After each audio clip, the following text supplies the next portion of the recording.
The sun has left and forgotten me. It's dark, I cannot see. Your stories don't define you, but how you tell them will. Hi, I'm Sarah Elkins, your host and chief storymaker at Elkins Consulting. Whether you're sharing business stories or personal stories, how you share them matters. It changes how people perceive you and how you experience yourself. And there is a fantastic example out there right now in my newest guest. His name is Matthew Johnson, coming in from North Carolina. I've been watching his posts on LinkedIn for a few months now, and he's always posting these stories about what's happening in his city. He's the city manager, and he's posting these stories from a perspective of observation and care. And I rarely see that kind of thought in the stories that are being shared by an executive, especially someone in public service. So, Matthew, thank you so much for joining me today on this podcast. It's my pleasure. So, as you know, I reached out because I have almost 20 years in the public sector. I started by working as a consultant for federal programs out in Washington, D.C., moved to Montana, worked for 2 state agencies here in Montana. So I kind of did the backwards way, federal government, state government, and then I moved into local government. And for the last 5.5 years of working before I left to start my own business, I was working for the city of Helena in the city manager's office. So everything you're posting is really familiar to me. So I was excited to get you on this call to talk about how we manage in a city and how we educate people in our city and why it matters, and how you got to be where you are now.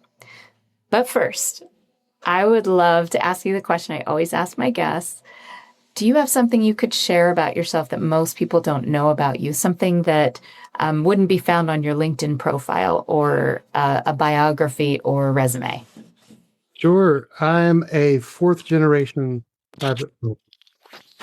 My great-grandfather, my grandfather, my father, and myself have all been pilots.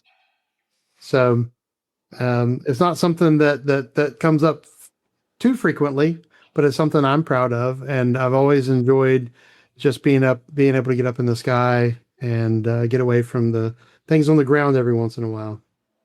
Do you find that those times where you get up in the air, whether you're flying or riding in a plane, help gather perspective for you from that high view? 100%. So that's a great way to talk about that. It is, you separate yourself from everything that's on the ground, all the stressors that come at you from the ground and the things that are going on down there. You need to focus, especially as a pilot, you need to focus on what's going on around you and be aware of your surroundings there. And it's very cathartic just to be up there. It's kind of an alone time. You get to be amongst the clouds and just kind of be within your own thoughts and maybe the airspace process. But it's an incredibly enjoyable experience. Do you get to do that regularly still? I don't. My wife and I bought a farm back about 6 years ago. And so we've put every bit of effort into growing the farm and the farm business. So I don't get to do this flying as often as I would like, but it's on my list of things to reconnect with here as soon as I can. I have to say, I'm putting together this really interesting analogy, I guess. I'm thinking about the fact that you go from this 30,000 foot view, being able to take that time and be separate and to be able to see something. My friend Melissa Hughes calls it looking at it from the cheap seats. And she's talking about, going to a baseball game and being able to see the mowing lines and patterns in the green. And so you're doing that from the airplane, being able to get a much broader perspective of the world around you, what's going on, while also being very mindful of where you are. And then you're on a farm, which means you have to be fully connected to the ground. You have to be fully connected to the natural world because every bit of weather, every critter, every pest, every tree that drops pollen, you have to be aware of how that influences the soil and what you're growing. So I find that a really interesting juxtaposition. Those are different perspectives for sure. For Well, sure. and you have to do that in the work that you do. You have to be able to do both. So, without telling us what you do, because I'm all about story, I would love to hear a story about a recent experience at work where you had that opportunity to see things from the broader picture and also in the details.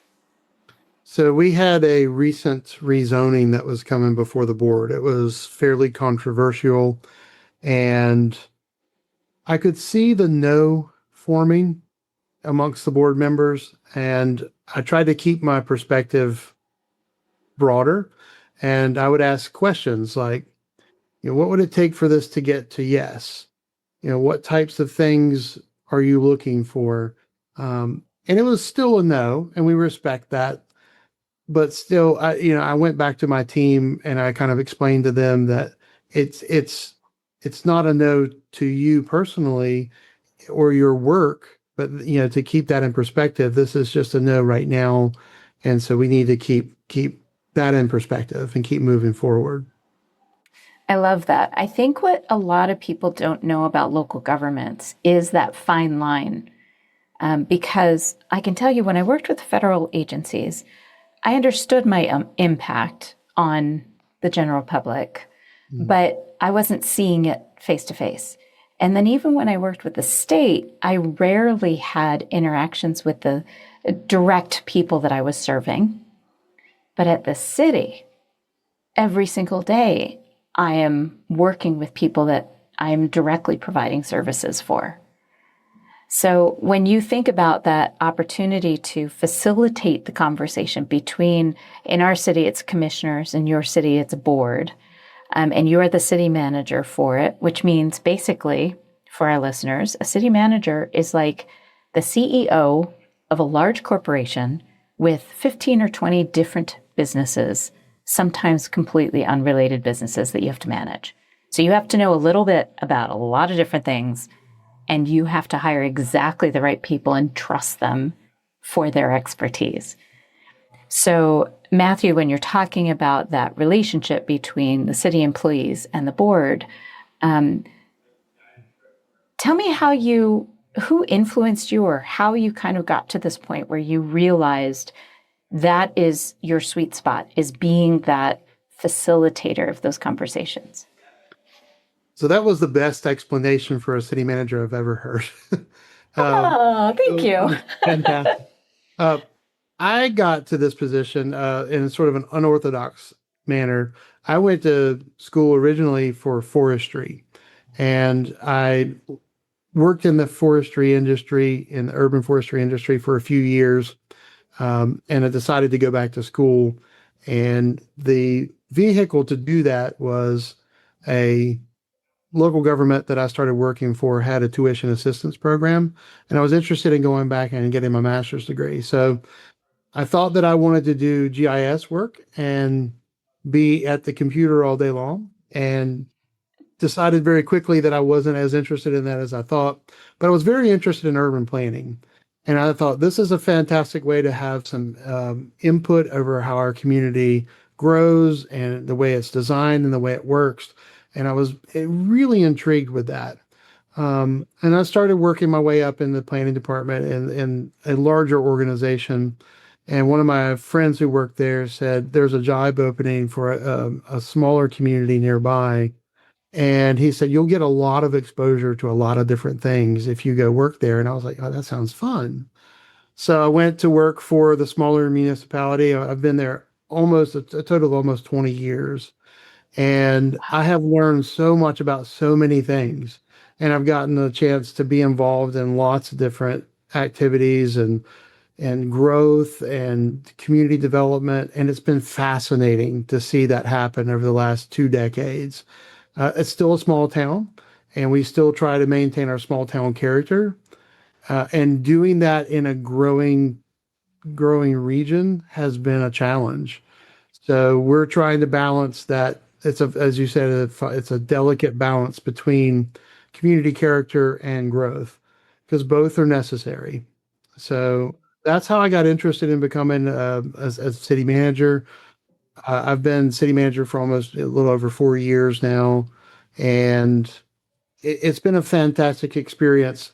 The real reason I got interested in becoming the city manager is I had an incredibly talented city manager that was my boss coming up through the ranks, and she was a phenomenal influence over me. And I thought, if I could have an opportunity to influence other workers' lives and build a team, because that's really my passion, is building great teams. And I said, I'm going to try that out if I ever get to that point. She gave me some great advice, and she said, do that towards the end of your career. And there are some real truth to that. But I've been in local government for 25 years now, and have enjoyed every minute of it.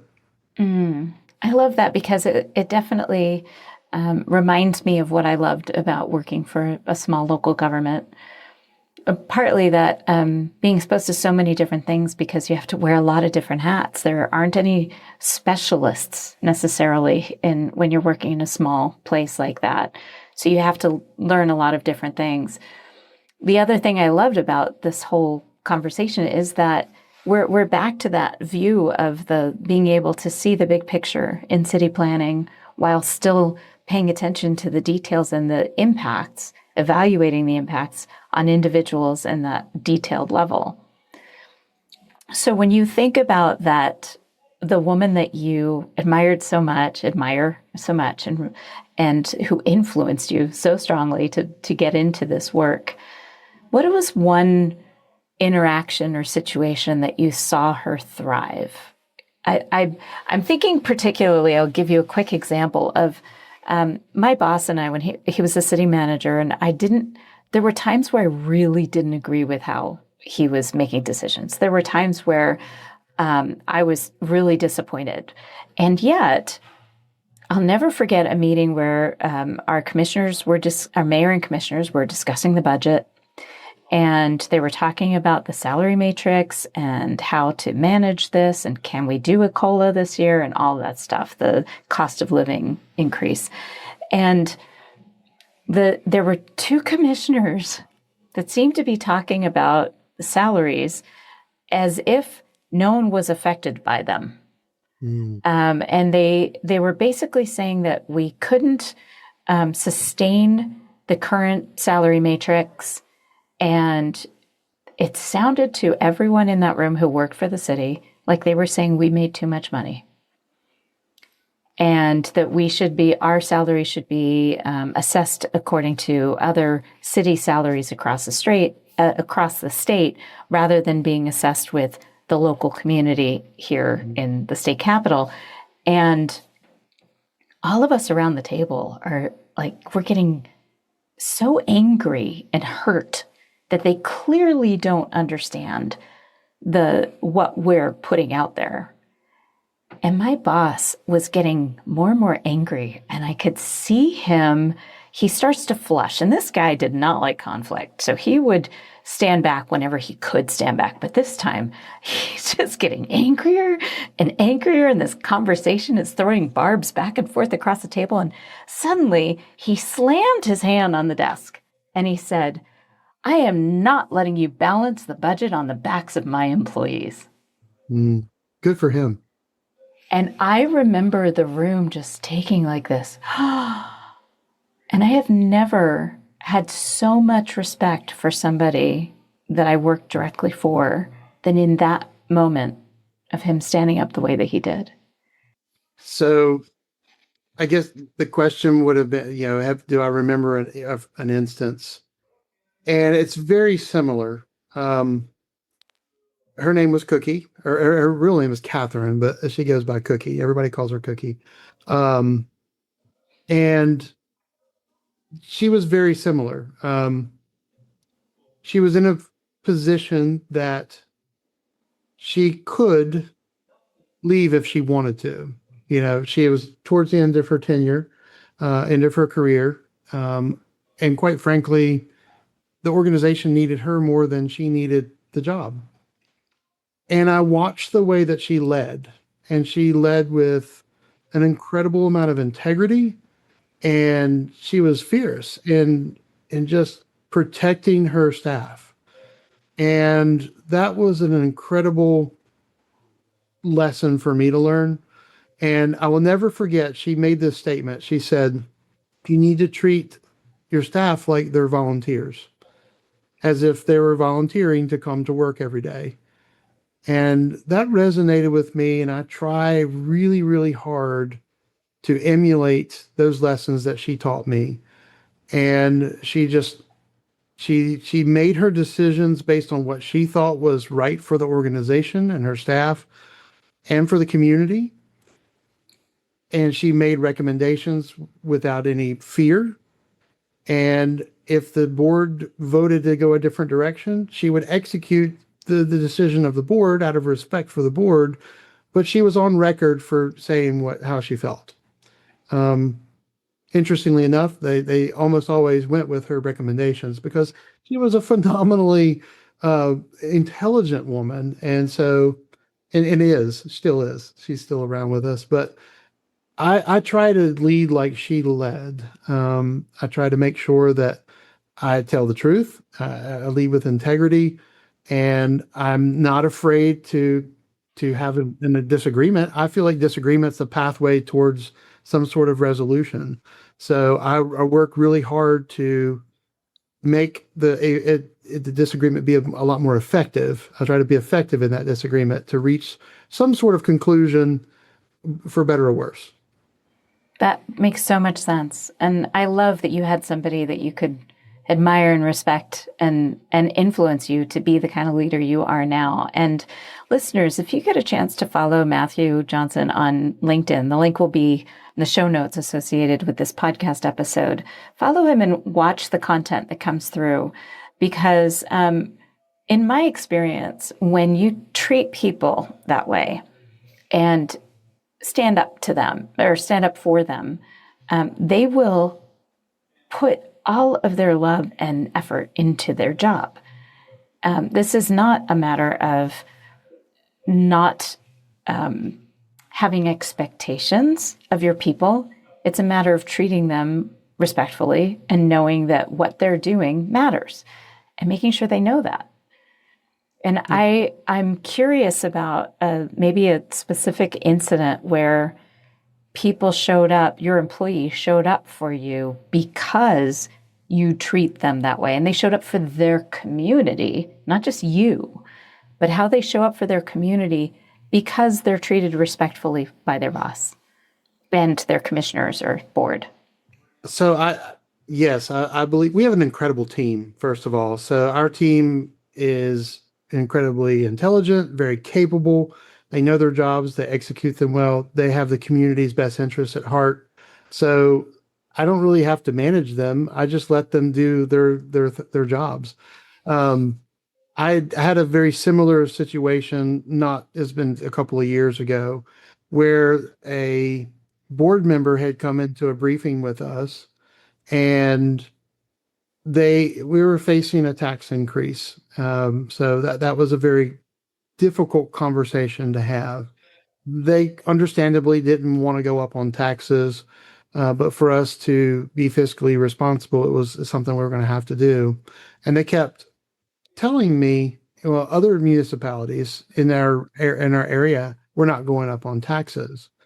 And I tried my best to explain. I said, there are other municipalities, they have different overhead, they have different tax bases, they have different revenues coming in, different expenses. You can't really compare them like that.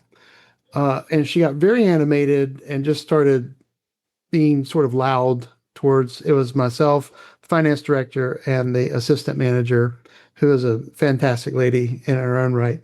But anyway, we were just getting into a tense situation. And I closed the budget book and I said, look, maybe we should reconvene when everybody's had a chance to sort of clear the air. And that didn't work. She sort of doubled down on things. And after we broke and we moved away for and had some time to clear the air, my assistant manager reached out to that board member and said, look, if Matt wasn't being honest with you, none of us would follow him. None of us, if he's not being honest with anybody, we're not going to be behind him. So when he's telling you is real and it's important for you to listen to kind of what's going on. And I thought that was an incredible leap of faith for that employee to, in essence, defend me and all of us, all of what we were all doing. Mhm. That was a lot of political risk. Right. Wow. I have a lot of respect for all of those folks. Right. Work with And them. I think that's the hard thing, is that you can respect and admire these board members or your staff and still disagree with them. But when there's this animosity and hostility, you can't fix a problem with that. You can't fix it. I have some really funny stories from when I worked in the city manager's office about that attitude. And as an example, we're in Montana. We get snow and ice, and it can be treacherous here. But our budget for our snow removal and snow plowing is tied to our city maintenance fund. It's not its own fund. And so the street maintenance fund includes all of the winter treatment and all of the summer treatment. So pothole filling and resurfacing roads, not the full resurfacing, but what do they call that? Chip and seal is all in the same budget. And I had these calls. This woman kept calling and saying that they weren't sanding her street. So I would call up the streets division and I'd say, can you make sure? And they're like, yeah, we did that this morning. I'm like, are you sure? She's like, I have the GPS from the truck. I know we did that street this morning. So I'd call the woman back and I said, well, they said that they didn't. And she would just get so hostile. And I would say, well, it has snowed some more. So maybe you just didn't see it. And she would get so upset with me. And eventually she stopped calling, but I'll never forget that spring she called me. It's the same woman. She never gave me her name, but I knew her name because it came up on caller ID. And she called up and I said, oh, hello, Miss Jones. And she said, how do you know who this is? And I said, well, it comes up on caller ID. She said, well, I'm calling because the street sweepers haven't been on our street yet, and we have inches of sand on the ground. We can't go anywhere without slipping and sliding. And I said, aren't you the same woman that told me so many times that the sander never made it onto your street? Fair question. And she got quiet. She said, well, can you send somebody? And I said, well, I will. But as our streets maintenance guy said to me, we put it out there by the bucketful and we're picking it up by the thimble. So it's going to take a few passes for them to be able to get it. And your street isn't the only one they're dealing with. They have 200 miles of paved roads that we have to maintain. So unless you want your taxes to go up, you're just going to have to wait your turn. So have you had calls like that where you were able to turn it around and make them understand in some way? Oh, I'm sure I have. If nothing's coming to mind right at the moment. We get these types of calls all the time, right? This isn't happening. That's not happening. One of the more controversial things that we've passed recently, there was a motor vehicle fee. You can call it a tax fee of $30 annually. And we had gotten a little bit behind in our street paving schedule. The streets are just, a similar age, and they wear and tear kind of happens all at the same time. And the budget only goes so far. You can't pave every street every year. So, right. We were falling behind on our street paving schedule. And we had been talking about this funding mechanism for probably 5 or 6 years. And I finally convinced, our board that it would be a good idea to implement this to try to allow us to catch up, and it would help us keep things better going forward. But it has been a little bit controversial in that people just they don't want to pay additional fees. But we had a conversation not too long ago where somebody was like, well, when are they going to get around to paving our street? And I said, well, thankfully, I can tell you that we're going to be in that vicinity this coming year, because it qualifies for paving. But we're going to be able to do a little bit of extra paving this coming year because we thankfully have some extra funds. And they were like, oh, that's what that was for? And I was like, yeah. They're like, why didn't you tell anybody? And I'm like, well, we have. We tried. We tried so hard. How else would you like for us to communicate that? Well, you just call people and tell them. And I was like, there are 4,000 citizens in town, and that would be difficult, but I appreciate the feedback. Yes. Oh my gosh, how to reach people. The newspaper is not a thing anymore. Mm. I think people forget that too. We, in our city, went through this whole process of offering some recycling. That we had a system that was working. It was called the Blue Bag program. And people could order these blue bags, and the trash collectors would drop them off for you, and you would call and they would drop them off, and then you would fill them with your recycling, and they would pick them up, I think, twice a month or something like that. And when we went through this whole thing, this new process for recycling, and we start contracting it out, and I'll never forget telling my friend, he said, oh yeah, I'm excited about that new recycling program. I said, we've been recycling in our city for 10 years. And he said, what? And I said, the Blue Bag program. He goes, well, I don't know about that. And I said, did you ever look for it? He's like, yeah. I said, did you Google it? He said, yeah. And I said, it should be like the second or third thing on the Google page. This is before AI would summarize everything. But, and he would say, well, I just never saw it. So he would only see the first two results, wouldn't go any further than that in the search results. He doesn't look at the newspaper. He doesn't follow the City of Helena Facebook page. He's not on LinkedIn. Like, he doesn't listen to the radio. So I said, how are we supposed to reach? It was in your utility bill at least 3 months in a row that this was going to be coming up. It was like this little insert. Oh, I never read those. I'm like, well, then stop complaining that we didn't tell you. There's an accountability component on your side as well.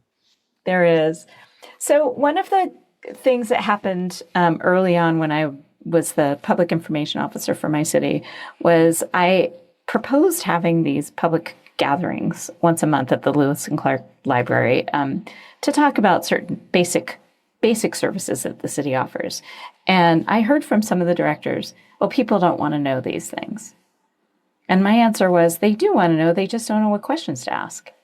Because we're not that transparent, and they don't know what questions to ask, and so they're not asking questions. What would be your answer to that? They don't want to know. I think that's a fantastic answer. I think people do want to know, but they don't know what questions to ask. We run into that from time to time. We also struggle. Bless you for being a public information officer. We have had long conversations here recently as a part of our budget of whether or not we want to take a step into hiring a dedicated public information officer. We always look for outlets. We have utility bills that we send information in. We have a town newsletter we send information in. We do text and email blasts for really important information, like inclement weather or water line breaks or things like that. We have tried citizen engagement with, coffee with council, those types of meetings. We have music in the park during the summer. We have 6 concerts that we manage during the summer. We try to get information out at those events. There we have a local newspaper, and of course, social media. And social media is now more media. That's more the mainstream media. We have found that most people are not engaging through the traditional media means and are looking more at social media. We don't leverage it as well as we should. I think we should probably be a little bit more active. And, it's just hard with a small staff. So many people wearing multiple hats already to ask somebody to be the creative content director.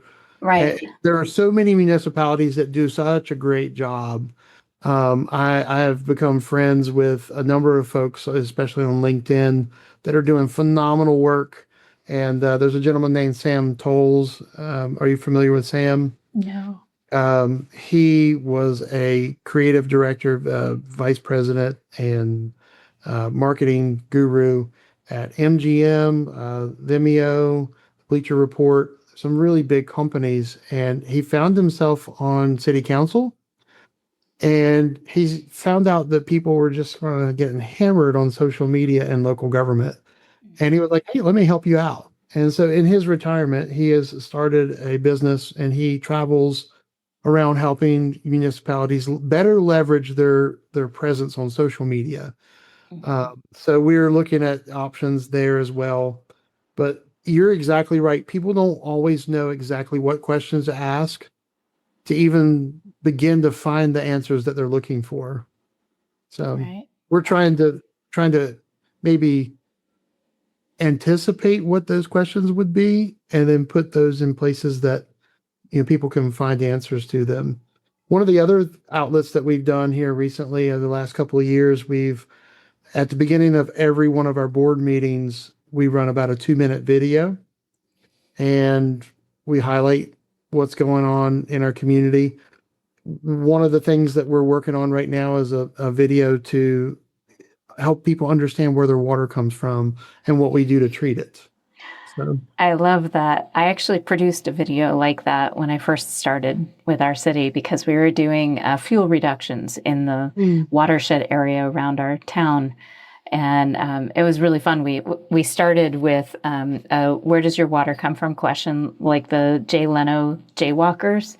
And I went out to the little walking mall with the shops and started asking strangers, where do you think your water comes from? And I just turn on the tap and it comes out, really funny answers. And it was such a fun production. So I'm glad you're working on that because people don't know. People don't know, and they see their utility bill and they don't understand why the costs have gone up. Right. So we are very proactive in making sure that we're providing the best quality water that we can, and we want to highlight that. So it has to be a priority, right? Absolutely. Yeah. Given all the other priorities in our taxes right now, yeah, it's really important. Matthew, if you were going to say one thing to your public, the people who are watching your content go by and appreciating this inside look at city governance, what would you want them to know? It's not all bad. I think that we're living in a different time now since the pandemic. The last maybe 5 to 10 years, we've started to see an uptick in incivility. So I'm working really, really hard on my end to let people know that we can disagree, but let's be civil about it. And there are ways to do that and phrases to use that help us remain curious, especially as a staff person, because we get, just as you said, a lot of negative pushback, especially in public and sometimes from our own boards. So I'm working really, really hard to get that information and those techniques out there, and keep fighting the good fight because it's good, honest work, and it really makes an impact, especially in local government. It makes an impact in your community that people really see. And they miss when good governance is not happening. That they will be critical, but they do miss when good governance is not there. Agree. Thank you, Matthew. That's such good guidance. I mean, just listen, be curious, approach things, even if you disagree, with curiosity. And I'd also encourage our listeners to remember that when you insult your city through whatever means, usually social media, you're insulting your neighbors, because mostly the people who work for your municipality live in your municipality. So being hostile online and criticizing things like streets maintenance, you are criticizing the people who are directly responsible for filling those potholes and who care deeply about their community because they live there. And maybe leadership deserves some complaint, because sometimes leadership isn't great, but when you insult people who are plowing your roads or filling your potholes, these are people who care about what they're doing, they care about their community, and they're not getting paid enough to deal with that hostility. So, listeners, now it's your turn. I'm curious to hear how you interact with your municipality. Do you notice the fine-tuning going on in your local government and the facilitation work that goes on between the staff and your elected officials?